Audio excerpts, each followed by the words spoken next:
with us. sons-of-liberty.net. Net. Okay? Linked up at Infowars.com and PrisonPlanet.com. We just got introed there with We the People. We're going to go out with We the People. And this time has run out. I'll be back live Sunday, but I'm going to get some closing comments from you, John. Again, we're honored you're here and very thankful for the great contribution you've made towards fighting the tyranny and waking folks up and setting brush fires in the minds of men and women everywhere.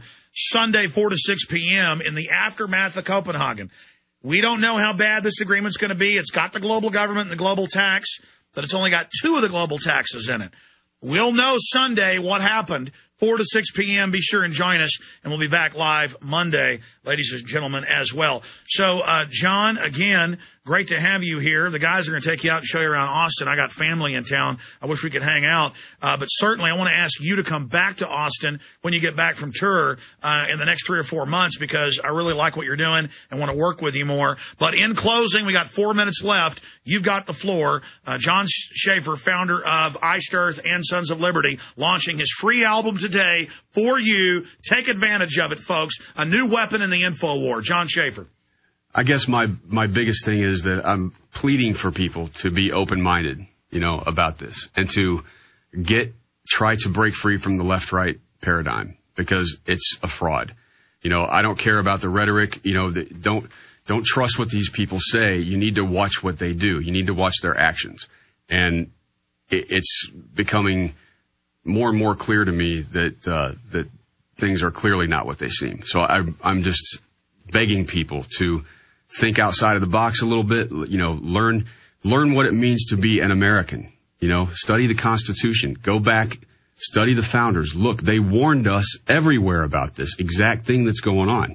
I mean, your dad warned us. You were talking about your dad when you were a kid talking about this. Yeah. And I was really young then. And at some point, I think maybe the burden was a little bit too much and he just didn't talk about it. Maybe he stopped getting involved in it. I'm not sure about that. I just remember at some point I didn't hear about it, that kind of stuff anymore. But I know that he had big concerns. I remember him, we'd go into a department store, maybe he was Christmas shopping or whatever, and the cashier would ask for his social security number and he would just go off, he was not a big fan of this whole control. He understood it. I remember Bobby Vaughn, since died of a brain tumor, friends of my dad coming over, popping a 6-pack of beer after work when I was like 5, 6, 7 and talking about the New World Order and the Rothschilds and the Rockefellers and the global currency and how they were going to tax everything environmentally.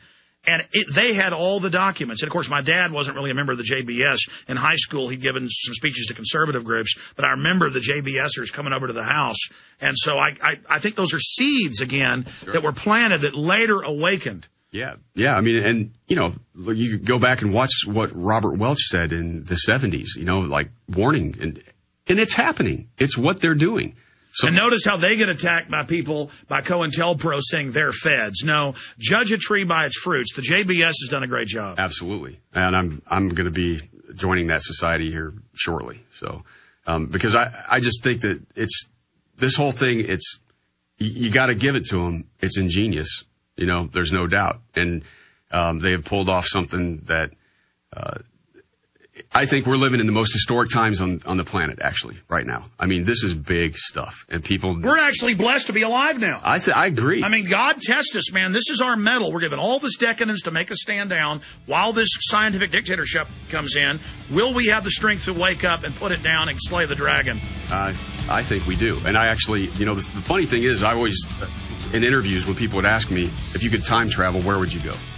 And I always said to the American Revolution. I felt like I was born in the wrong time period for most of my life. When I was a little kid, that's the way my room was decorated. I didn't have... But that was your destiny, John, in closing, because you are in the second 1776.